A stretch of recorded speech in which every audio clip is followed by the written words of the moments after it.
Guys, what's happening? Hello. How you guys feeling?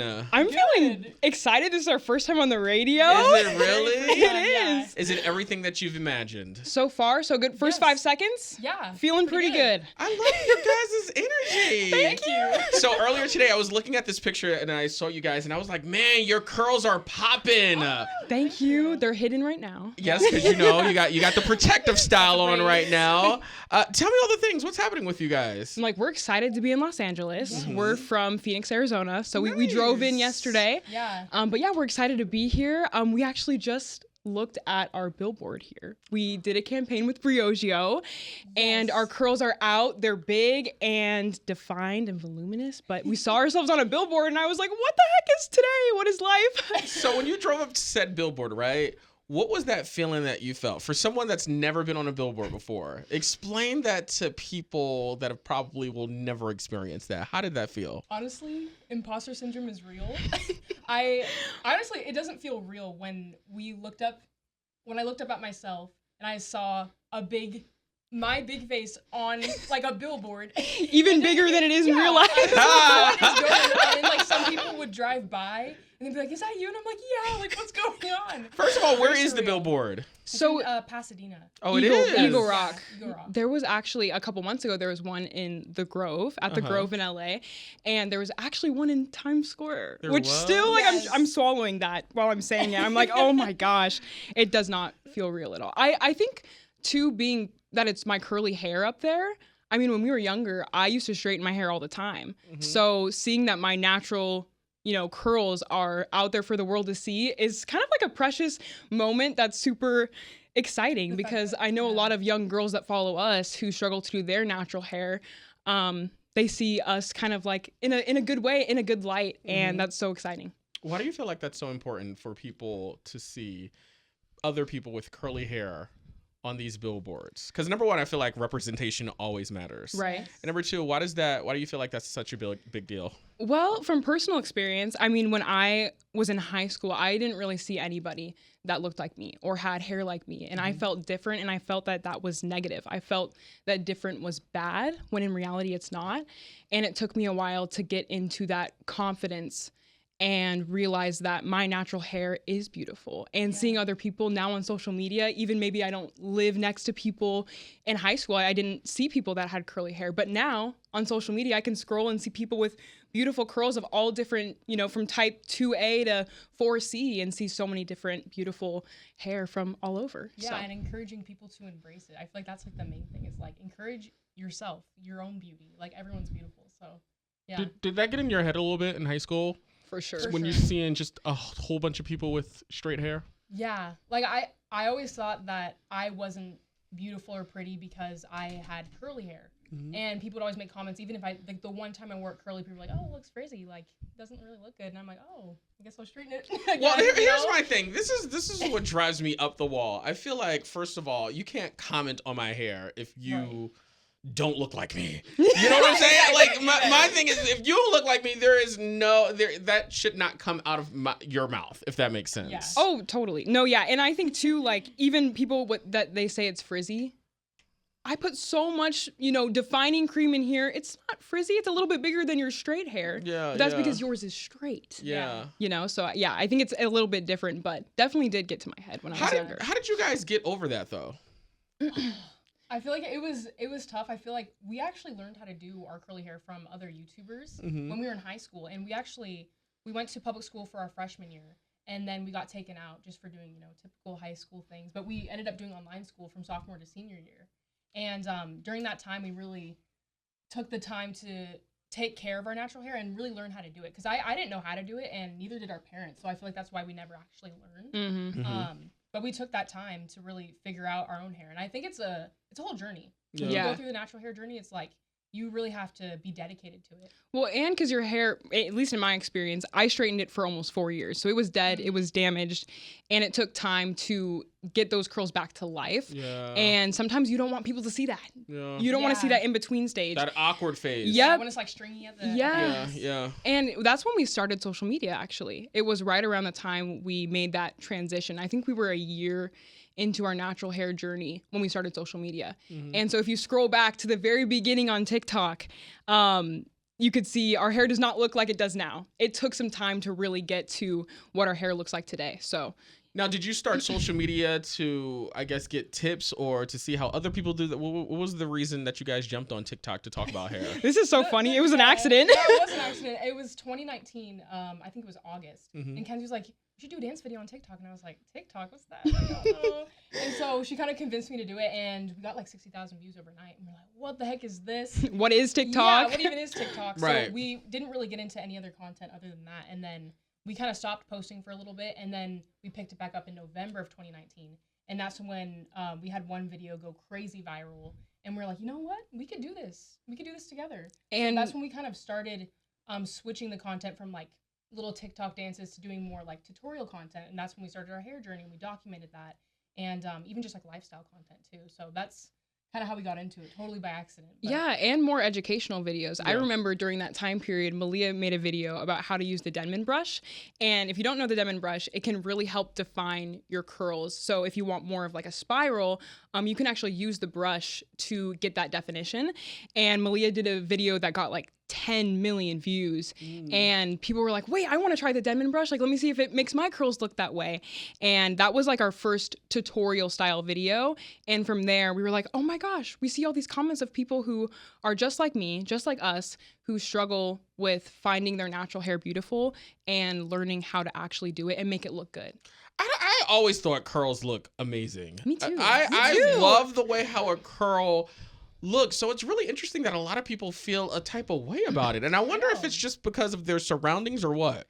Well, also, I think recently, in the past, I would say 5 years, curly hair has become a trend. Yes. And, you know, a hairstyle can't really be a trend if you're born with it. In my opinion. Or like a I mean, haircut, you know, yeah. I was born with curly hair, and the fact that I felt as a young girl that I had to wait till a trend happened for my hair to be acceptable, it's a little sad, you know, looking back. And I think, you know, in 10 years from now, maybe super sleek hair is going to be a trend again. And I'm not going to partake because I love my curls, no matter what the trend is at the time. So I think that that could be why as well. Yeah.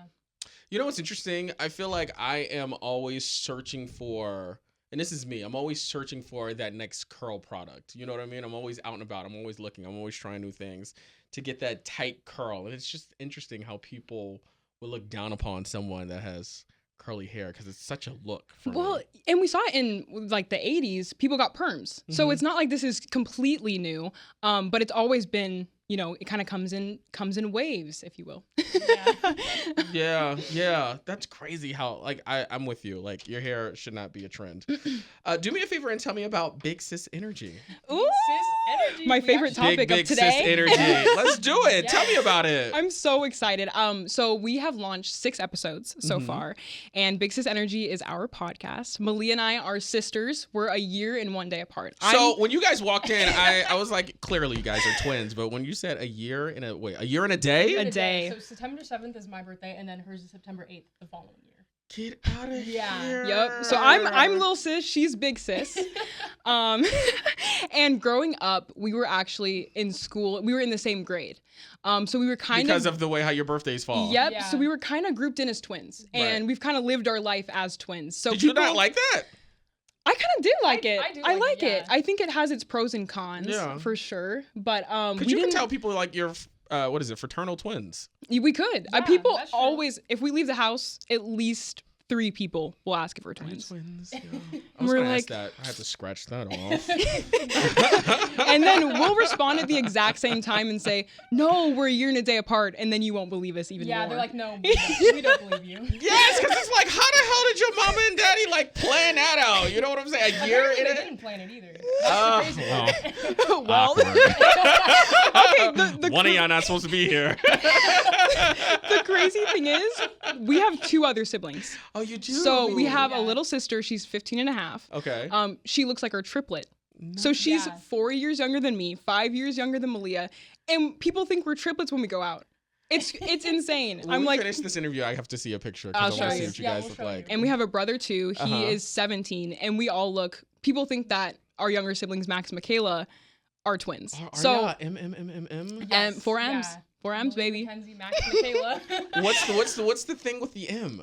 Okay. So it didn't actually start like that, but they like the name Malia. I'm the firstborn, and then they also like the name Makenzie. And my dad, apparently the story is that he always wanted a boy named Max, so he had to name his son Max. Right, And then absolutely. obviously Since the 10 years old, my Yeah. dad's like, I'm naming my son Max. So Yeah. Just because. Just because, I That's guess. interesting. And then obviously we can't leave the last one out without an M, so Yeah. Michaela. that'd be a little funky. I That'd know be a it'd be little like weird. MMBM. You know what I'm saying? Yeah, Like, it wouldn't sound right. so, are you guys excited about Big Sis Energy? Oh We're my so gosh. excited. I feel like it's such a cool separate thing from TikTok because Mhm. we do TikTok full time, but I think starting a podcast just really opens up the conversation to being more vulnerable with our Right. followers and our audience, and just like talking about real life stuff like mental health, and just trying to be that big sister to other people that maybe don't have it. Mhm. So that's kind of our main goal. I absolutely love it. So Yeah, it's we're been a fun journey. So like far. I said, 6 episodes in, and even interviewing people who are a little bit older than us. I'm Yeah. 20. I just turned 20, and Malia's 21. Oh, okay. So and she just turned 21. Yes. So obviously we have a lot of life to live, and I think for us, even though we can give advice about what we have already gone through, we want to interview people who have a little bit more expertise and have lived a little bit more life. Maybe they want to talk about struggles throughout your 20s, and that's even advice that Malia and I can take, obviously, as young women who are going into our 20s Mhm. and kind of living that stage of life. But also our followers who are following along with us, we can get advice from their perspective as well. So yeah, Do you feel like it was hard to be vulnerable on a podcast? it's a know- lot easier than TikTok. I think for Yeah. me, Well, because you can see the people watching, Well- not necessarily in real time, but you see viewers like in Yeah. the app. yes. But when you're just sitting here talking into a microphone, and I'm podcast stuff, I feel like it's a little bit more comfortable than this. Like you're probably laying on a couch, whatever. for sure, I think it's super easy to talk into this mic and forget that people are listening to it Yes. because it's a audio platform. Yeah, That is 'cause true. Kenzie and I will kind of get sucked into a conversation of just like whatever we're talking about. And I'm like, oh, we're filming. Like, you know, so I can totally relate to that because I think with obviously a TikTok camera, you have the phone and you're looking at it and you're talking to it. When like a podcast, you're actually talking with people and just getting kind of sucked into the conversation.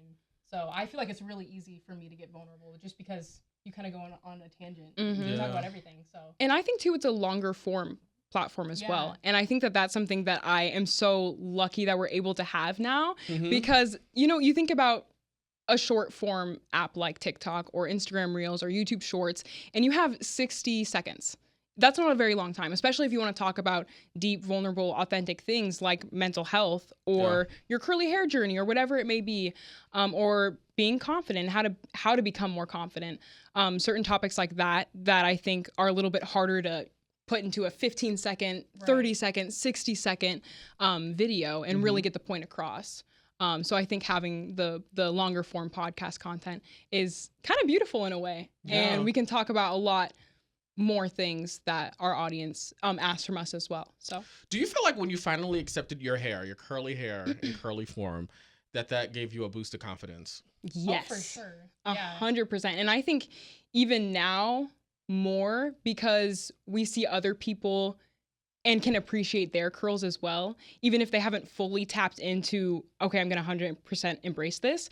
And I think seeing their curls as well is like boost my Yeah. confidence because I'm like, oh my gosh, if I gave you a tip that you used and now your curls are beautiful and like you're going for it, I love it. I love it. I feel like I can talk about curls all day. What else are Me you guys? too. What else are you guys working on? I mean, honestly, podcast is kind of like our main goal right now. Mhm. And I think too, I mean, the podcast is As our main number priority. one focus right now. I think it's kind of become a passion of mine, and I'm really excited to just kind of like see where this goes. Right. Yeah, Right. for sure. No, you were gonna say. Oh yeah, something. I was just gonna say, I think I love making also more makeup content as well. I mean, I love beauty content, but also throwing in a lot of more educational things about more personal stuff. Like we said, even in the longer form podcast content, but bringing that into TikTok as well. with how to become more confident, things like that are a little bit more important than just, oh, this is how I get my makeup to look like this, video. Or even this is how I get my hair to look like this. It's more than that. I think it's so easy on social media to pretend you maybe not, I don't know how to say this, but first of all, it's not real. Yes. It's not real. And you can also pretend to be someone who you're not, which means you can also pretend to have confidence when you don't have it. Exactly that. And I think with the podcast, like, it really can show how everyone struggles. And it's not just like a highlight reel where people are in this fantasy world where they're living, you know, a beautiful life and there's no struggles, when in reality that's not even true. So, yeah, social media is the worst. But like it's like the best and the worst. Like it's great for entertainment, it's great for connecting with people, you know what I mean? But it's also like terrible for mental health, because I know a lot of people that scroll on Instagram and you're basically comparing yourself to what you see or what that person is allowing you to see on social media, when in reality you don't know what's going on in their lives. All you've seen is what they're showing you. Exactly. And that's, I think, very obviously, like you said, detrimental to mental health. And we're actually interviewing a psychologist on Thursday, and we're going to talk about how social media truly does affect mental health, and kind of like steps we can take to maybe set some boundaries with, okay, yes, we're going to use social media, but to what degree? Because I think it is so important to set boundaries for your mental health's sake. Absolutely. Before we go, tell me how important it is for you to just put out this content so other young people can see it and just know that my curls are beautiful, you know what I mean? Or I'm beautiful, or I'm confident. You get what I'm saying? Yeah, I think it's important to talk about both sides. Because for me, I feel like I'm a naturally pretty confident person, but I do struggle, you know, there's certain times of the year, you know, like seasonal depression or whatever it may be. I feel like right now I have been feeling a little bit more insecure, and I'm not sure, like I can't pinpoint where that came from. And I'm just like, why am I feeling this way? But I think it's important to talk about that because other people can relate to that in a different way as well. Yeah, I was also going to say, I feel like I'm always in my head about things, and I'm always thinking that someone maybe thinks I'm weird for saying a certain thing, and I'm overanalyzing everything. When in reality, everyone's overanalyzing themselves. They're not hyperfixating on you as much as like how you are to yourself.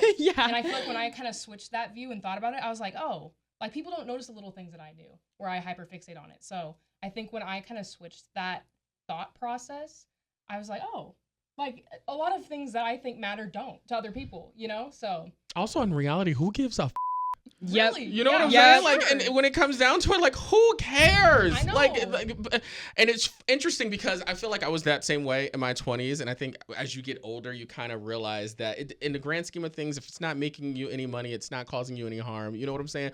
Who cares? Because this person is not doing anything for you. Exactly. You live one life, and you don't have enough time to care about insignificant things that don't really matter. Because you'll be on a hamster wheel all day, especially with things that you do on social media and your podcast. Like if you cared about what every little thing someone thought, said about you, whatever look you got, you would drive yourself crazy. Right. Exactly. And we wouldn't be doing social media for that because in the beginning I was like, oh, I don't know if I want to do social media or post it because I care about what other people think. And then I was like, wait, why do I care what other people think? Let me just post. Exactly. When it doesn't matter. When it doesn't matter. And it doesn't. In the grand scheme of things, it doesn't matter. Truly. That is the word of this interview. Yes. Guys, thank you so much for coming in. Oh, thank you so much for having us. I was like, first radio interview done. Look at here. You guys did great. Thank you. Thank you so much for that. Thank you so much for having us.